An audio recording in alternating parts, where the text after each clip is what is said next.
When I was in school, ever since I was a little kid, I would get a joy out of making money by turning it into a game.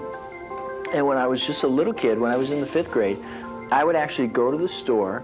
It was called Super X Drugs in the middle of the afternoon after I got off of school, and I would find bargains on bags of candy. And at one time they had a sale on bubble yum. So I would buy bags of bubble yum for $1.19, and then I would go to school and I would sell it by the piece for a quarter. And when you're in school and you're in your 7th hour class and there's nothing to do and a guy offers you a piece of gum for 25 cents, that's a big thing when you're in the 7th grade. So I would make $6 a day going to school. So as I graduated, I went to high school. I would work 40 hours a week at a department store while I went to high school because I wanted to make money and my parents didn't have a lot of money. So I would go to school, and my last year, I took the minimum number of classes. This has to do with me not graduating. I took the minimum number of classes that I needed to graduate. Well, my last year, I took a mathematics class, which was called trigonometry and calculus.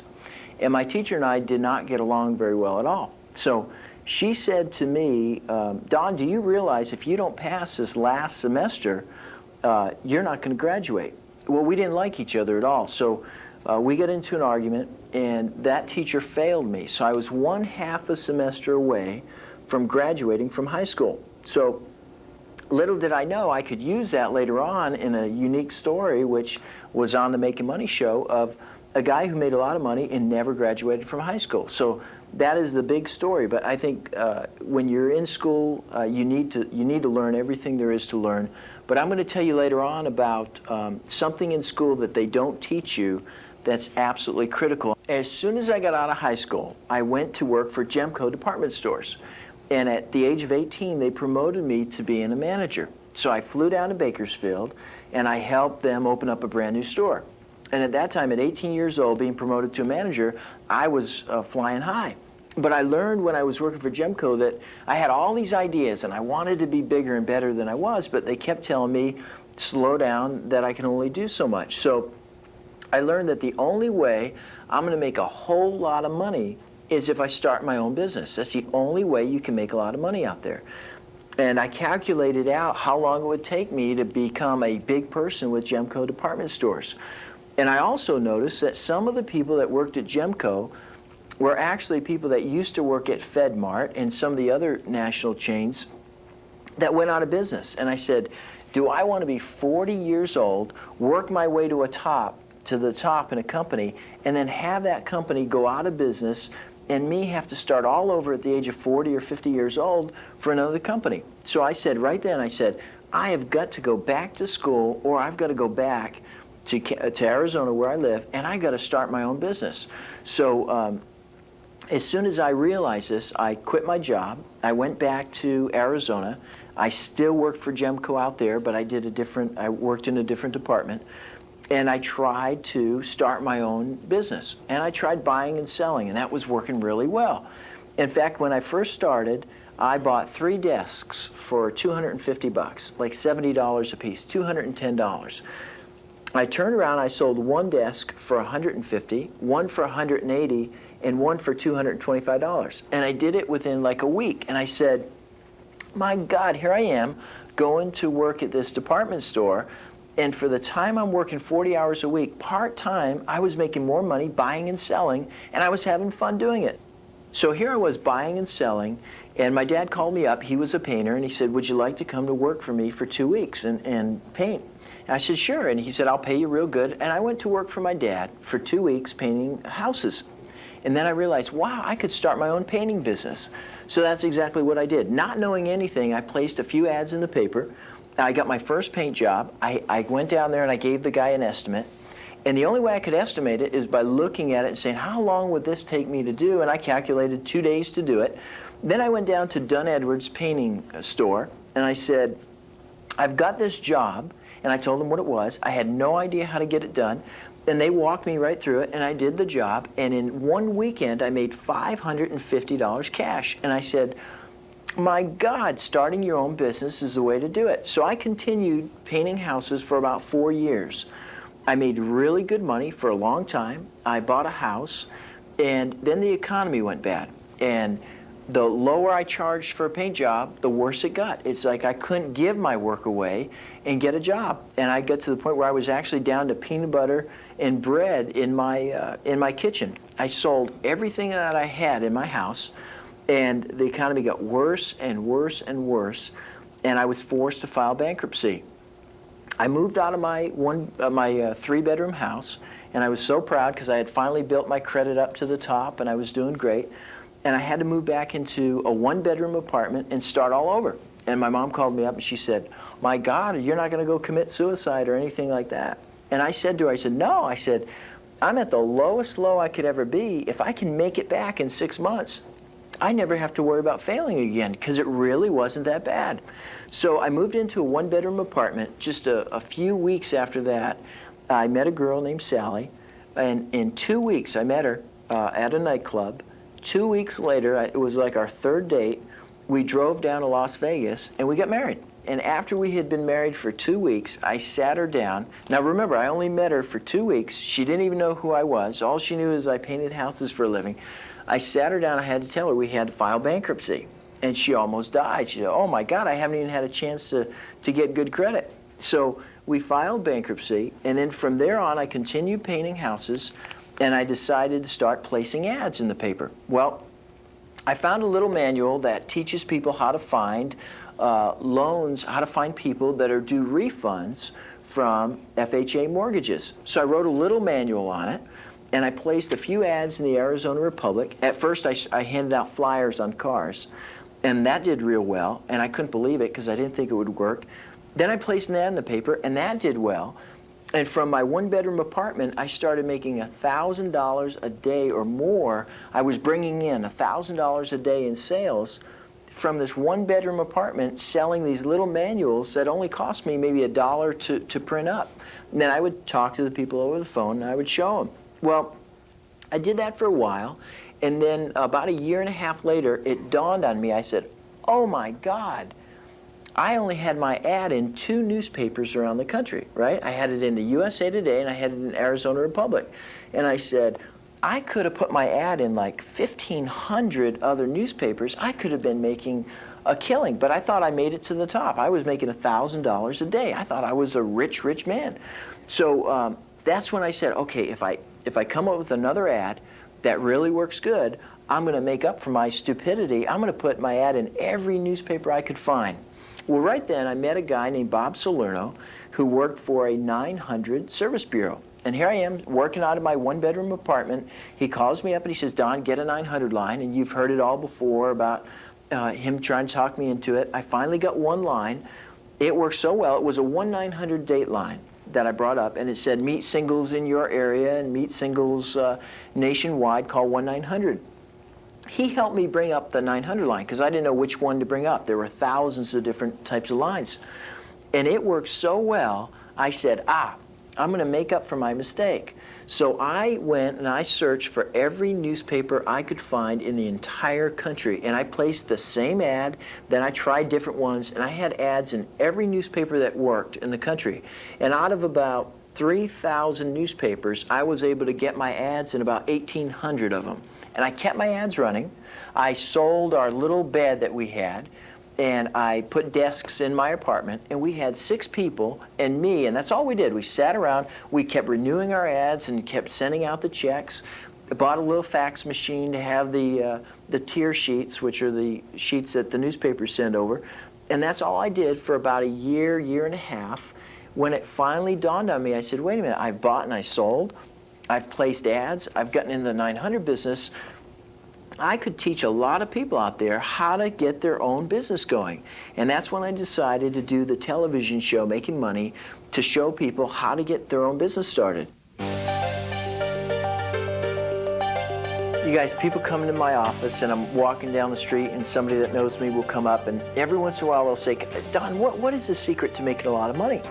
And so I put together 11 things that I think are the 11 secrets to being successful. And I'm going to go over each one of them, and each one of them has a little story behind it. But I want you to listen. If you master these 11 secrets to success, there is no way in the whole world you can fail. The number one, first thing is attitude. You have got to wake up every day. You've got to go to sleep every day. You've got to go to work every day. You've got to do everything that you do with the right attitude. You wake up late, big deal. You woke up late. You've got to have a good attitude about it. You have to go to work one day, and let's say it's on a Saturday. You've got to get a good attitude about it.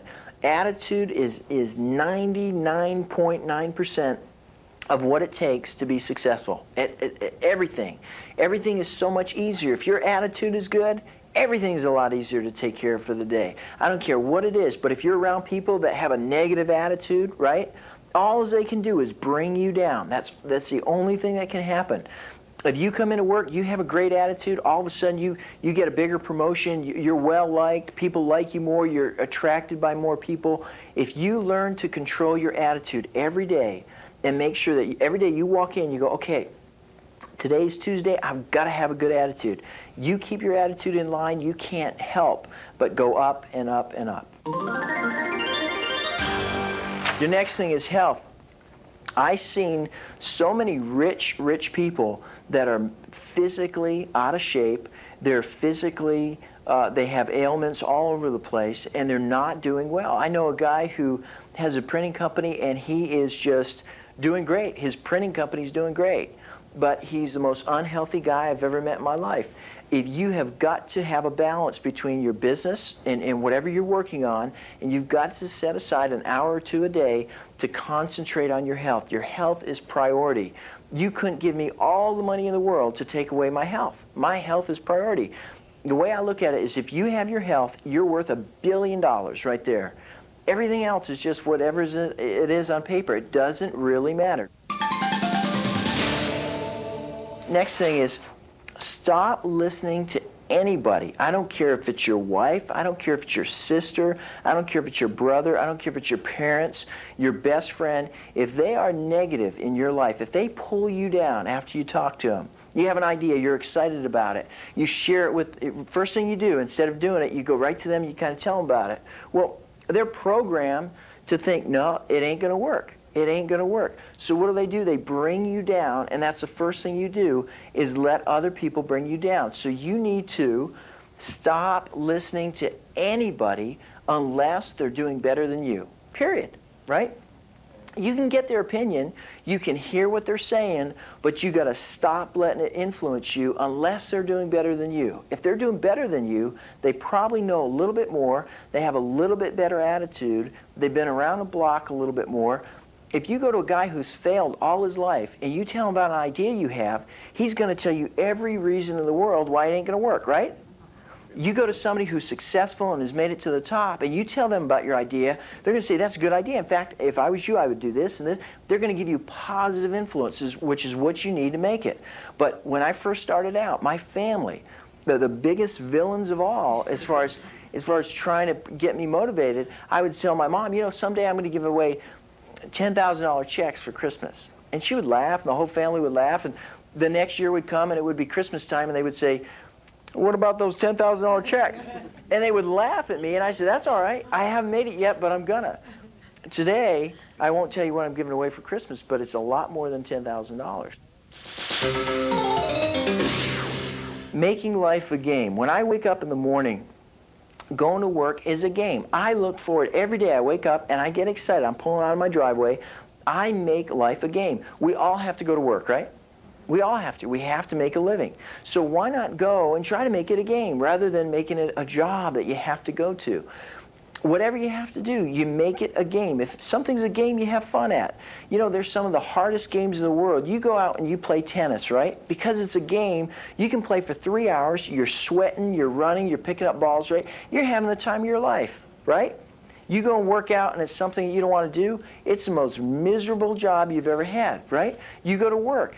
You go to work and you think, well, I have to be to work. All of a sudden, it's the most miserable thing that you ever go to. You go somewhere that you're having fun at, that's just a game, and that's exactly, because you're picturing it as a game. So if you picture work as a game, you picture waking up as a game, you picture taking a shower as a game, you picture driving down the road as a game, everything is so much better. So if you picture life as just a game, every day is just a piece of cake. And you got to look back every day and say, was today a good day? And if you made everything into a game, it's going to be a good day. Taking action. Everybody I know comes into my office and they say, Don, I got an idea. And I sit down and I listen to it. They tell me what the idea is, and then they want to give me the idea and they want me to do something with it. I said, well, if I was you, the first step, I would do this and this and this. And they don't do it. Then they go and they tell another friend what they're going to do, and then they go and tell another friend, hey, let me tell you about my idea, and let me tell you what I'm going to do. But they never get around to doing it. And you know what? They just talk about it and they talk themselves right out of it. The next one is ask questions, ask questions, ask questions. Everybody that I have ever talked to, or anything that I have ever done in my life that's made me what I am today and got me to the success level, is I've asked everybody I've known that had something. I ask questions, and I'm great at asking a lot of questions. And if you just learn, hey, you want to start your own restaurant? You go to every owner that has a great restaurant going, and you ask him if you could sit down with him and ask him a lot of questions. And don't be afraid. And I think the biggest key for anybody who's going to make it, if you look at all the successful people out there, they have done that. They've went and they've asked a lot of people a lot of questions. You'd be surprised how easy it is to get your own business going, especially if you go to somebody who's already doing it. They'll walk you right through it. They'll say, well, yeah, here's what you want to do. Then you want to do that. And then you thank them for their time. You say, if I have any more questions, can I come back to you? 99% of the time, they'll say, sure, I'd love to help you out. People that are successful in a business love to help out other people that are trying to get their own thing going. Stop thinking job. You know what? In school, ever since I was in the 5th grade, all the way through high school, and then I went to college for just a year off and on to study classes, every teacher I ever met has said, if you want to get a job, this is what you need to learn. If you want to get a job, you need to get good grades. I never, and I'm sure they teach it somewhere in school, but I have never learned in grade school or in high school, don't get a job. The real security comes from starting your own business, right? They all say if you want to get a job, so people that get out of high school, people that get out of college, they're thinking job. They don't even consider. And when I tell people, why don't you start your own business? They go, God, I never thought of it. Because you're never trained to think that way. So I can't wait until the educational system changes to where people are required to study on how to start their own business. Do you agree? Yeah. Okay. You look at anybody, you look at 75% of all the people that are rich today have started their own business. 75%. So if you want to be wealthy and successful, 75% chance you better go and work for yourself, right? But in school, they just don't tell you about that. And you think, wow, getting my own business, that's hard. But it's not. It's probably the easiest thing you could ever do. And then once you get your own thing going, not only do you make more money, you don't have to have anybody tell you what to do.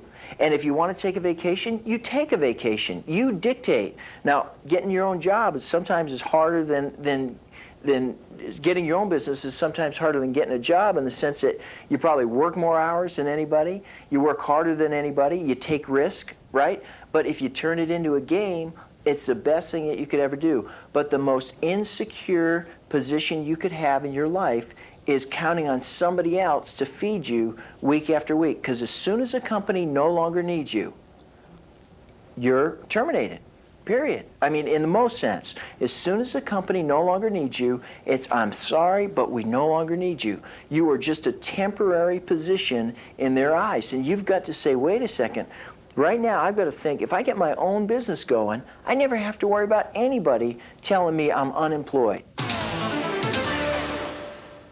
The next thing is writing things down. Let me tell you, when I was working at Gemco, I was 18 years old. I got promoted to be a manager, which is a manager of one little department. I flew out to Bakersfield, and I never wrote anything down. I was smarter than that. I remembered everything. And every day, the store supervisor would come in. He'd give me something to do. He'd say, Don, when you get a chance, I want you to fill this end cap or do this. I'd say, you got it. I always remembered, but he would get nervous. He would say, Don, why don't you write it down? I know it. I know it. Don't worry about it. And he would continue to stress writing things down. And I always used to see him walk around with a pad, and he'd write stuff down. And I never needed to do that because I always remembered everything, right? Well, I had no idea how much I was crippling myself by not writing stuff down. So one day he says, Don, before you leave, I want you to build this end cap display in front of the store. I said, you got it. And he told me what the product was and all that. I said, no problem. I forgot. So I went home, and I had got up at like 4 o'clock in the morning. So by 7 o'clock at night, I was sleeping because I had to be to work the next day. He calls me up at 7 o'clock at night, and he says, Lapre, get your butt down here and get this end cap done. And I said, oh, I forgot. I said, can I do it tomorrow? He said, no, you're not doing it tomorrow. You need to do it tonight. And I said to him, I said, do I have to get dressed up and all that? And I only had like 3 sets of clothes. I had to wash them and get them ready for the 2 days later. He said, yeah, you got to look like you're working here. You got to get down here and get this thing done. So I had to get down there. I got down there around 8 o'clock at night. I had to be all dressed up. And I was so embarrassed because he just ripped me for this, right? But he taught me write things down. From that day on, he came in the next day and I had my pad and my pen. I said, Tim, I'm ready to go, right? From that day on, I started writing things down, and now you can't catch me without a pad. If you have bills that you're concerned about, you write them down. Then you look at them and you can put it away somewhere.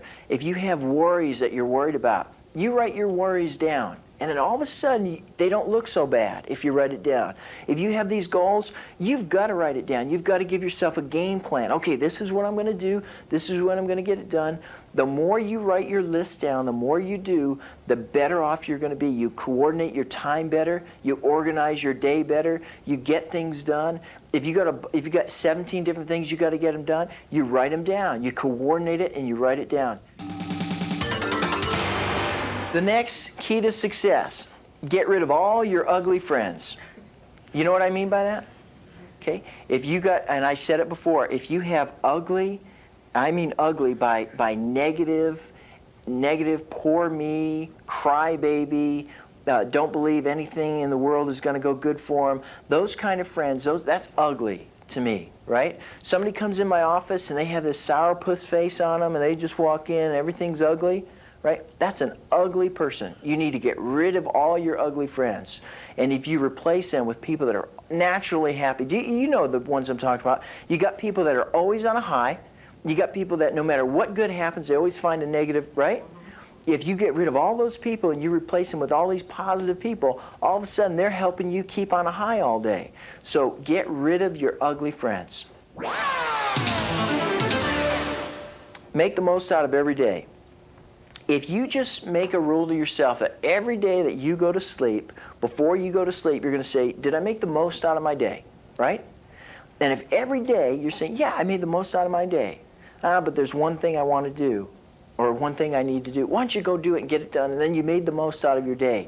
If you get in a habit of doing that, you look back and at the end of the year when it's New Year's Eve and everybody's having a good time and some people are saying, oh, next year is going to be a good year, you can say, yeah, next year is going to be a great year, but this year has been a great year. And all of a sudden, see, you only have so many days in your life and then it's over. So if you make the most out of every single day, you're going to look back and you're going to appreciate it 100 times over. So be calculating, kind of like give yourself a report card. Every night when you go to bed, you just say, did I make the most out of today? And if you did, that's great. And you do the same thing the next day and the day after. If you learn to do for others and get a high off of it, it will motivate you to make more money and more and more. There's nothing more exciting than being able to take somebody that doesn't have anything and being able to buy them a car or a truck or just buy them a whole $200 worth of groceries for their family or something like that. If you get into a high off of helping other people, you will increase your net worth by 10 times. In my company, I give away to certain people in my company, I give away 5% of the company, which is a lot of money. Some people I give away royalties to. Why? Because it makes me feel good. They're making money. Bob Salerno, I gave 10 cents a minute just because he helped me get in the 900 business. That makes me feel good. Now I can enjoy the money I got because I'm helping a lot of other people. And you've got to get, if you're one of those tightwads, see, tight people, that can't afford to lose a nickel or a dime, and it bugs them to death to give anything away. It's impossible for them to make money. You know why? They can't handle losing. They can't handle. And if you're going to be successful in life, especially in business, you've got to be willing to put $1,000 out on the line and watch it just go. And then you got to try something else and watch that go until you find something that makes it. And then it all comes right back to you. But if you're tight and you're stingy and you're just not one of those people that can pay for dinner without feeling like, oh my God, I just gave away 20 bucks. If you get into that mind frame of being tight, it is impossible. You will never be able to make a lot of money. And if you do make a lot of money, you'll never be able to enjoy it, period. If you look at the rich people that are real tight with their money, they're very, very, very unhappy. You look at rich people that are very generous and give half their money away, they are very, very happy people. So the biggest key to being successful is when you make it, learn to give some of it away and feel good about it. And then when you try something, it won't hurt when you try something and it doesn't work. It's kind of well, that was a game, because you're used to giving it away and you're used to feeling good about it. Okay, you just went through and you listened to what I consider my 11 secrets to success. At any time, if you want to go back through and listen to each one of them, some of them don't sound like they're that exciting, but I'm telling you, if you stick to these 11 secrets to success, there is almost no way you can't benefit in life. To be more positive and to be more excited in life, you get so much more out of it. You know, I'm Don Lapre. I hope that you got excited. I hope that you won't put everything down and just forget about it. If you want to get into buying and selling, please go through the buying and selling manual. It'll get you so excited to get started. If you want to get into placing tiny classified ads in newspapers, it could make you a fortune. If you get excited, you start testing one tiny ad after another. All you got to do, find that one tiny ad that makes a lot of money, and then you could be on your way to riches if you get excited and you realize that there aren't just a few newspapers in the country. There's over 3,000 you can make a lot of money. And if you're somebody and you're excited about the 1-900 business, get excited to know that we spent thousands and thousands of dollars setting up one of the most unique service bureaus in the entire country. We are the #1 service bureau in the world. If you wanted to, you could get set up with your own 1-900 business directly through our company. In a few days from today, you could be in the 1-900 business. Whatever you decide to do, whether you decide to get into buying and selling, whether you decide to get into placing tiny classified ads in newspapers, whether you decide to get into the 1-900 business, be excited to try one thing after another. Along this road to success, you're going to encounter a lot of bumps in the road. You're going to try something, you're going to get all excited, you're going to think, oh boy, this is going to make me a lot of money. When it doesn't work, don't get discouraged. Just go on to another thing, and then another thing. You know, I've tried so many ways to make money. Half the things I do don't ever work out. Half the things I get excited about, I say, I'm going to try this, it sounds great, it feels good, and then I do it, and for some reason, it just doesn't work. You know, to be a winner, you got to be willing to go after one thing after another. Be one of those people that stay excited long enough to make something happen. And when you find your way to make money and you start making a lot of money, be excited to know that you were one of those people that were excited enough to make it happen.